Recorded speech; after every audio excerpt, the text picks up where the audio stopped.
Why the Boston Red Sox trading Rafael Devers isn't as similar to the Mookie Betts trade as you might think.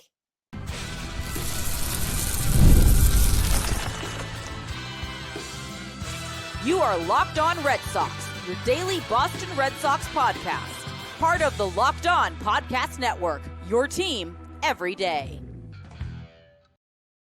Hello and welcome to Locked On Red Sox, your daily Boston Red Sox podcast, part of the Locked On Podcast Network, your team every day.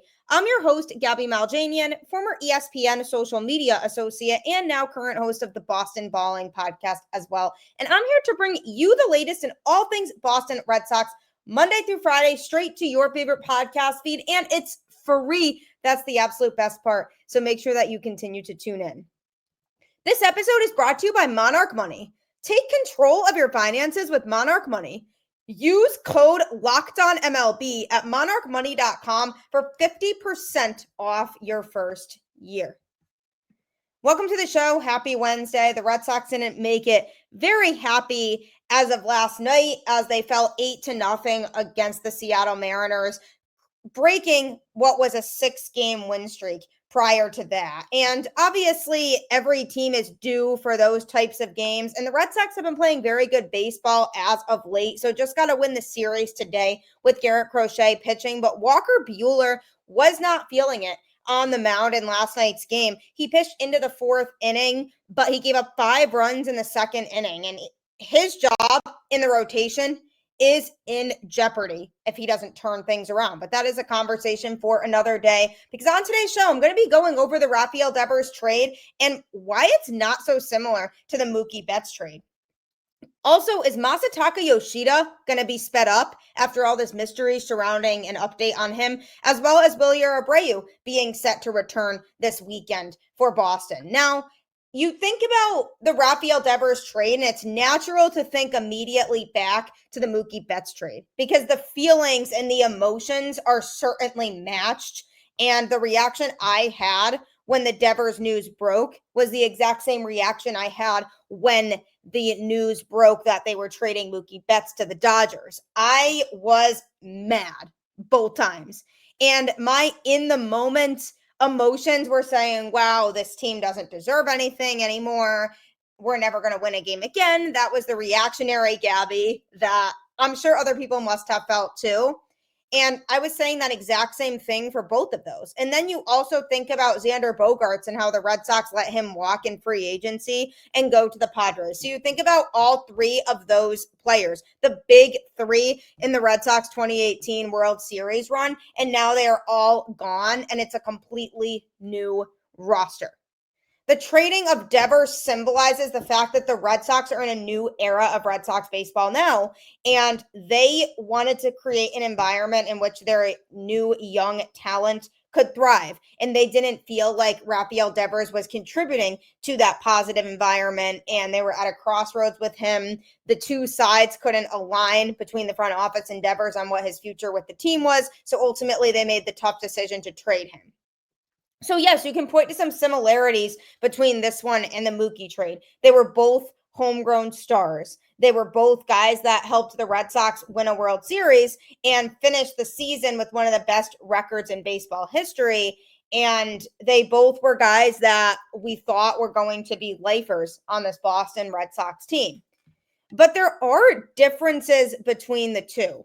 One of those differences is that with the Mookie Betts situation, he wasn't already extended. It was at the point where the Red Sox knew they had to start having conversations with Mookie about a potential extension, but there wasn't anything that was really coming to fruition. And the Red Sox in the back of their minds kind of knew that they weren't ready to give him the type of money that he wanted. And supposedly that was because they wanted to save up for Xander Bogaerts and Rafael Devers. Now look where we are. So the biggest difference there is that Rafael Devers already had the big long-term contract. He was locked into this Boston Red Sox team for years to come. And because they signed him to that massive extension, it was to the belief of the majority of the organization and fan base that he was going to be the face of the franchise moving forward. That clearly didn't happen, and they moved on from him. So it almost blindsided people more, this one, because with Mookie, there were some uncertainties there anyway. People were hoping that the Red Sox were going to extend him, but there wasn't a guarantee. Whereas this was a thought that didn't really cross people's minds because of the fact that they had extended him. Another massive difference between the two trades is that there wasn't all kinds of public clubhouse tension between Mookie and the Red Sox organization. Now, the key word here is public, because David Ortiz actually called out Rafael Devers for his behavior and said, not everything was all peachy and roses for me with the Red Sox organization, but I kept everything internal and I just went out there and played baseball and did what they needed me to do. He was basically calling out Devers for making it this huge public issue, like when Devers publicly complained about Craig Breslow to the media, and everybody knew that there was tension there after he at first refused to move to designated hitter and then basically had said that first base wasn't something he was looking to do. And the thing that David Ortiz had said was, when you're a professional and you're the face of the franchise, you need to just go and do what's best for the team and leave all those issues to yourself. So obviously there were vocalized issues and people knew that there were a lot of issues. So my point is, Mookie could have had his issues with the Boston Red Sox organization, but he didn't let that spill to the public like Rafael Devers did in this situation.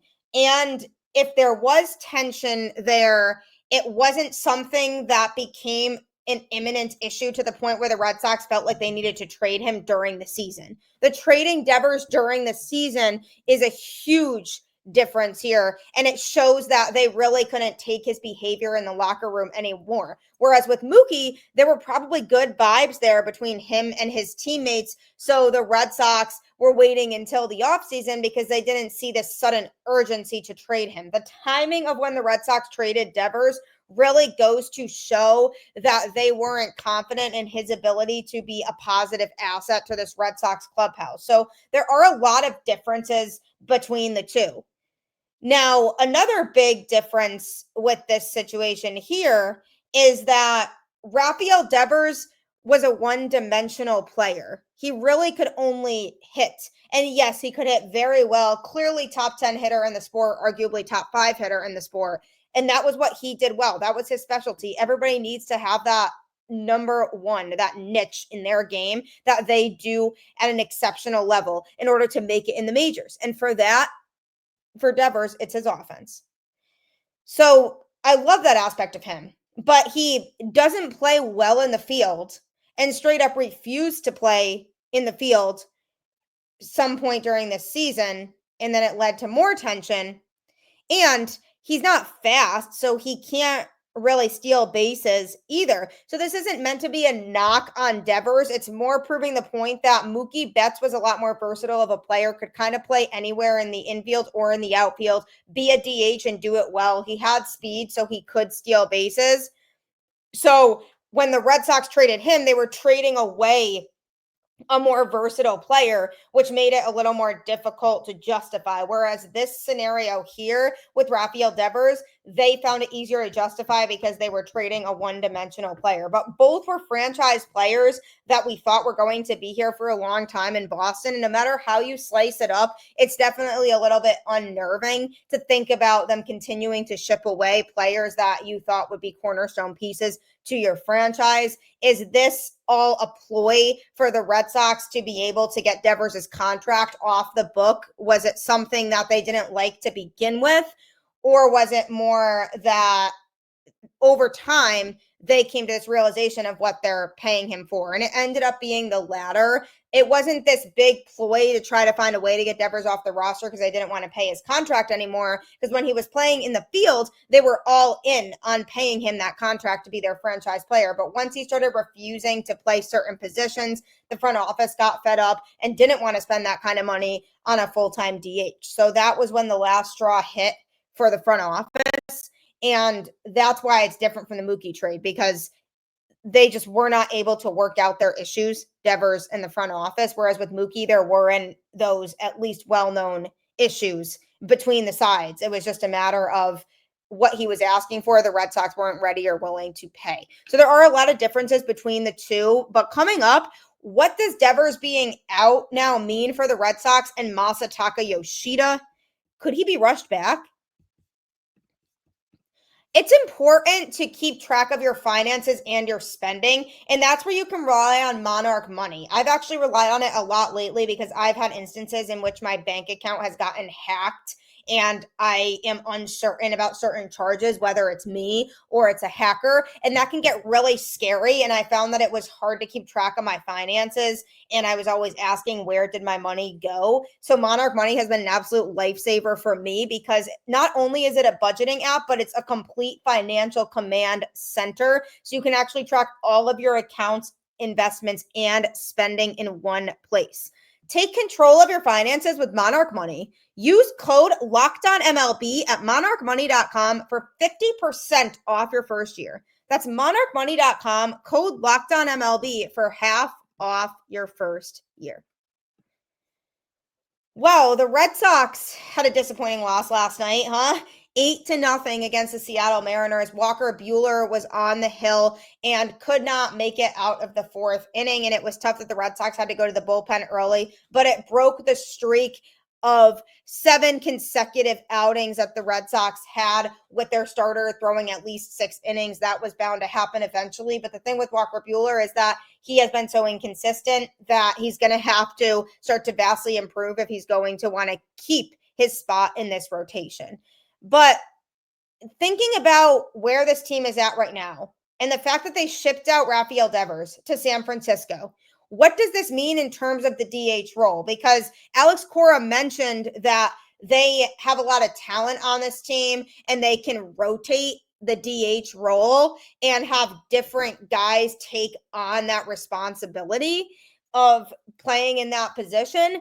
But it also means that it might actually expedite the process of Masataka Yoshida coming back up to the Boston Red Sox. And by expedite, I mean rush him back because of the fact that the Red Sox have a vacancy there and they feel like he's in a better spot now to hit than he is to field. He's not anywhere close to being able to play defense. He hasn't started his throwing program yet because he is still in pain. But Alex Cora feels like Masa is at a place right now where he can come in and hit. So he is going to be meeting with Alex Cora, and they're going to go over a few things to see if they can speed up the process. He can swing the bat. Now it's just a matter of him getting at bats and all of that, according to Alex Cora, but at the same time, respecting the rehab of the shoulder. So we'll decide that sooner rather than later. So it's interesting because this wasn't even a conversation at all until they traded Devers. It was just a big mystery because the Red Sox have been so cryptic about Yoshida, what his deal is, and when he's coming back. And there wasn't really a clear update given ever. And now the Red Sox feel like they have a lot of talent that could rotate through the DH role. But because Masataka Yoshida spent the majority of the time in that role over the course of his time in Boston, and specifically last year, he was exclusively in that position. They feel like he's the best choice to be in that spot a little bit more permanently. He's been operating with no restrictions at the plate since late February, but he's nonetheless remained on the IL all season while he's moved slowly through his throwing program following his October 3rd right shoulder labral repair. And Alex Cora has made it clear that he's not going to come back until he's ready to play defense and he's on track with that throwing program. So he's not right now. So that's the reason he's been on the IL this entire time, is because he's been delayed in that department with the throwing to be able to play on the defensive side of the ball. Because Devers had been serving as a full-time DH prior to being traded, the Red Sox weren't willing to activate Yoshida until he proved that his shoulder presented no issues for him while playing in the corner outfield. However, with Devers now out of the picture, Cora said that the Red Sox are considering bringing him back from the IL before he's cleared to play defense. with also floating the possibility of using him in a platoon at DH with the right-handed hitting Rob Refsnyder. So that's something else that the Red Sox are discussing, is using Rob in some of those games and having Yoshida take on the bulk of the work at DH. And when there's a lefty on the mound, it would likely always be Refsnyder in there, in that spot. Yoshida, who played catch out to 120 feet yesterday, would still be an option in the outfield once he finally completes his throwing program, though the Red Sox likely wouldn't have much of a need for him to play defense because there's just such a logjam out there right now. And the Red Sox, if they want to keep Yoshida's bat in the lineup, they are going to have to move some people around. Maybe Saddam Rafaela plays a little bit more at second base, and Christian Campbell and David Hamilton lose some playing time. Maybe that's something that they explore. But the reality at the end of the day is that the Red Sox have options. And with Yoshida, they kind of made it clear to him that he was the DH. By not having him play in the outfield last year, that sent a message to him that they don't feel confident in his defense. That could end badly for the Red Sox. And here's why. We saw how this all went with Devers. We saw that Rafael Devers was put in a spot where the front office basically had to admit to him that they feel they have better options defensively than him. And they obviously knew that there could be consequences to their actions and the things they were saying to him, because they knew that Devers could react negatively to that. But he finally settled into playing DH. And then Yoshida last year moved over to DH after spending a lot of time in the outfield in 2023. So that could feel like a slap in the face to him. So now if they ask him to play in the outfield again, they have to be really careful as to how they navigate that situation, because the last thing they want to do is upset yet another player because of the way that they handle something. At least in Yoshida's situation, it's a little bit different because of the fact that the Red Sox gave him opportunities to DH in 2023, and he was doing a mix of both DHing and playing in the outfield. And then it started to increase the amount of time that he was DHing compared to playing in the outfield. And then it led to 2024. So it is a different situation in that the Red Sox didn't really say to him, we need you to DH, you're our DH of the future. And that's implying that you're probably not going to go back to the field. Whereas with Yoshida, they didn't really do that. With Devers, it seemed clear that the Red Sox saw him as a designated hitter moving forward and that they didn't plan on putting him in the field anymore.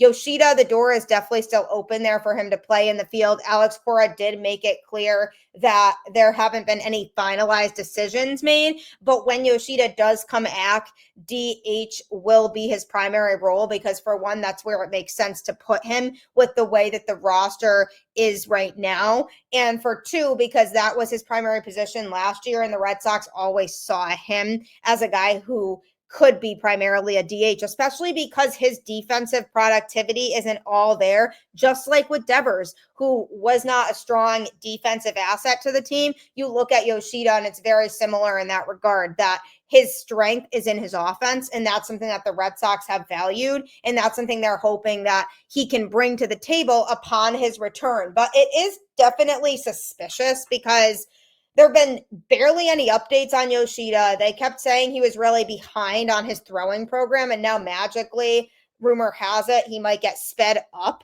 to be able to get back up to the Red Sox. The biggest reason why they're doing all of this is because they were not sure where Yoshida would play. And they didn't want to admit that because they know that they dropped the ball in the offseason when it came to trying to trade somebody so they could create space. And then Yoshida got hurt, and they said that's the perfect out for us to buy ourselves time before we figure out where all of these guys are going to play. So when it comes to Yoshida, that was an example of that they truly didn't know that there was a spot on the roster for him because he wasn't going to DH over Devers, and they were trying to figure that out. So that's why they kept stalling time. And now that there's a clearer spot on the roster for him because of this Devers trade, now all of a sudden the Red Sox are saying, we can't wait for Yoshida to come back. So another situation that they truly didn't handle in the best way and could have handled a lot better. But I'm hoping Yoshida comes up and is able to produce offensively because the Red Sox really do need his bat in the lineup as a contributor. Is Wilyer Abreu somebody we can rely on when he comes back from the IL, which is going to be this weekend? Coming up next. I know coffee is a lifesaver for a lot of people, and for the longest time, I wasn't a coffee drinker. I had friends in college who would try to get me into it, and I just couldn't do it. I didn't like how it tasted until I tried trade coffee, and this is why I like it, because it's the number one coffee destination in the US, and it has a lot of fresh, incredible coffee from over 50 of the country's top roasters. And what's nice about it is you can actually take a quiz that takes literally a minute to do, and it matches you with the type of coffee that you would like. So the first bag they sent me was spot on, and I haven't looked back, and it has helped me to divulge in this world of coffee that I feel like I've been missing out on for so long. Right now, Trade is exclusively offering our customers 50% off your 1-month trial at drinktrade.com/lockedonmlb. That's TRADE.com/lockedonmlb for 50% off your 1-month trial. drinktrade.com/lockedonmlb. If you are a big coffee drinker, and I speak to a lot of my friends right now who I know are addicted to coffee, once you try Trade, you won't be making any other runs for coffee to pick it up in the morning before work because you will just be utilizing these amazing, incredible products. The Red Sox last night were defeated 8-0 by the Seattle Mariners. And the offense couldn't get anything going, just strung together a couple of hits in the contest. Walker Buehler didn't have it on the mound, and it just wasn't their night. And they had a 6-game win streak prior to that. You are going to lose games. It happens. But the biggest key is that they still win the series with Crochet on the mound today. And that's what you have to do, is continue to win series, because that will make you a playoff team if you are winning series. And somebody who can help the Red Sox to continue to win series, hopefully, is Wilyer Abreu, who is scheduled to make his return to the Boston Red Sox this Friday when the Red Sox, ironically, go to San Francisco to face Rafael Devers and the Giants. Now, Wilyer Abreu is somebody who has contributed in a lot of different ways to this Red Sox team. He was a Gold Glove outfielder last season, and his offense is something that the Red Sox really value. So he made a rehab outing with the Woo Sox last night. He DH'd in that game, and tonight with the Woo Sox, he's going to play in right field, and then the plan is to be activated after that on Friday. I'll actually be in Worcester tonight for that game, so I'll get a sense of where Abreu is at and how he's feeling, and I'll certainly update you on that. But he's definitely ready to come back. He kind of expressed how he feels great and he feels 100%, and he's ready to just get back up and contribute. So when he does come back, the question becomes, what happens for a guy like Roman Anthony, the number one prospect in baseball, who the Red Sox recently called up to make his major league debut because of the fact that Wilyer went on the IL. And Wilyer was on a bit of a cold streak prior to getting injured.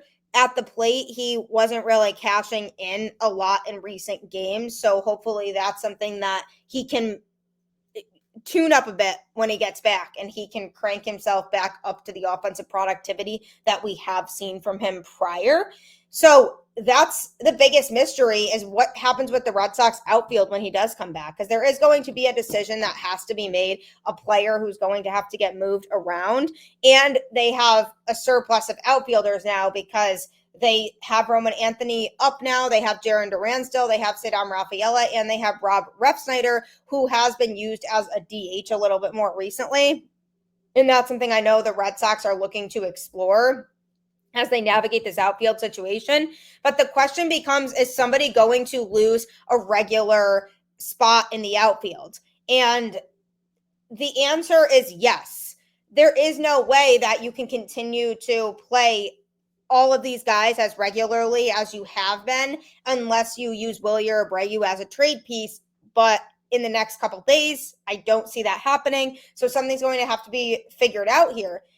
My guess would be they explore an option of moving around, say, Dom Rafaela. I know they do value his defense in center field, but because he also plays in the infield, they could explore the option of maybe sending him to second base for a little bit and rotating between second base and center field and taking some strain and pressure off of Christian Campbell, giving him more rest and allowing for him to get his head cleared to be able to get back on track offensively, because he has struggled at the plate since April. So that's an option here that the Red Sox could explore, is having Christian Campbell not play as regularly in the infield and have Cedar Rafaela kind of rotate there. David Hamilton is a guy whose job I feel is at risk in this situation. That is because he doesn't do a whole lot to contribute offensively. His defense is okay, but it's not the best. And since the Red Sox do need to make a roster move, they have to think about who's the least impactful. The problem, though, with that is that they wouldn't want to lose David Hamilton's speed on the base paths, because he is a great fit to be a pinch runner. There's just not much else that he really does well. So when it comes to making moves like that, the Red Sox have to decide, okay, is this one aspect of their game that we're going to lose worth it enough to sacrifice losing the player? And that's where they had the conversation when it came to the Rafael Devers trade, even, is obviously we're losing our best hitter. He's one of the best hitters in the sport. He's going to contribute offensively wherever he goes. But because that's his one asset that he brings to the table, is that one asset strong enough to where it's worth keeping him around on this roster? And for David Hamilton, that aspect is his speed, that he's able to put pressure on opposing pitchers and help get runners into scoring position because of the fact that he has the wheels, and it makes it a lot harder for pitchers to navigate. That's a really valuable skill to have. And with the Red Sox and the way that they're aggressive on the base paths, I don't know that that's something they would want to lose. So there are a lot of options that they can explore here, but the biggest thing to me is Wilyer Abreu is going to get time in the field when he comes back. Alex Cora has said this. They really like Abreu's defense, and he's somebody that they see playing defensively in a lot of games. So that's not to say that he's not going to DH ever. He's definitely going to be somebody who they would rotate into that DH role and just have a bunch of guys take turns in that regard.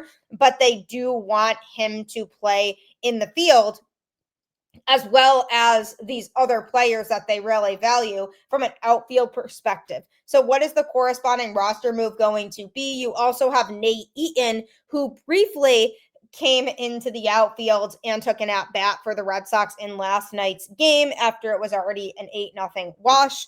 So he likely will end up going back down to AAA. There wouldn't really be a need for him or room on the roster for him. He came up to fill the void of not having Devers. But once Abreu is activated and the Red Sox do have to make a roster move, that seems even more likely to me still than them sending David Hamilton down, because of the fact that Alex Cora seems to really value David Hamilton's presence, and especially in a sacrifice capacity, whether that's a sacrifice bunt or he's a pinch runner and he's trying to steal to get a runner to second base. He sees a lot of upside in David Hamilton in that regard. So because of that, the likely move would be Nate Eaton going back down to AAA. However, it doesn't solve the logjam in the outfield, and that's something the Red Sox are still going to have to navigate. But the difference with that is because they've already known this was going to be an issue. They knew that when Roman Anthony eventually got called up, there would be complicated decisions that they as an organization would have to make. when it came to the outfield situation as a whole. So it's definitely something they as an organization have thought of. And I know that there's a plan there moving forward. The problem with Roman Anthony and sending him down to AAA is it's been such a small sample size with him so far up in the majors. So if the Red Sox were to say, hey, you're going back down to AAA now because Wilyer Abreu's back, that's a slap in the face to the top prospect in the sport by saying, hey, we know how much hype you have. We know how talented of a baseball player you are. We know what skill sets you can bring to the table, but we don't really need you up in the majors at this moment anymore because our guy is back. And if it had been a couple months span and he was really struggling at the plate, then I would maybe say, okay, when Abreu comes back, I could see them sending Roman Anthony down. But because he has only really taken, when you think about it, a handful of at-bats in the majors so far in his career, it's way too soon to be able to tell how much he's truly going to struggle later on. And you don't want to destroy the kid's confidence with an unjustified reason for sending him back down. So I don't see them touching that situation. And same thing with Marcelo Meyer. I don't see them sending him back down, especially because he's really helped fill that void of not having Alex Bregman from a defensive capacity. Meyer has made some really nice plays in that hot corner. So I don't really see them sending him back down either. So there are a lot of things that they can do, but I'm really hoping Abreu comes back and is able to make a lot of big contributions and get himself back up numbers-wise in the offensive category since he was struggling and lagging a little bit prior to getting injured. So lots to figure out here with this Boston Red Sox team, but I will be in Worcester tonight. I'm going to try to catch up with Wilyer Abreu. Tanner Houck is also making his first rehab start with the Woo Sox tonight, so you may hear from him on the show as well. So be sure to continue to tune in because Locked On is your team every day, and I appreciate you tuning in to Locked On Red Sox and making it your first listen today. Next, check out Locked On MLB Game Night on YouTube or any other podcast platform. If you go on the Locked On MLB YouTube channel, it is right there. It's a show that basically goes over every game that took place that night, so you can hear all about it without having to feel like you're playing catch up by going on the ESPN app and checking all these scores. So you can find out what happened in every Major League Baseball game that night. So be sure to check that out next. Like I always say, keep the faith, go Red Sox, and I will catch you on the flip side.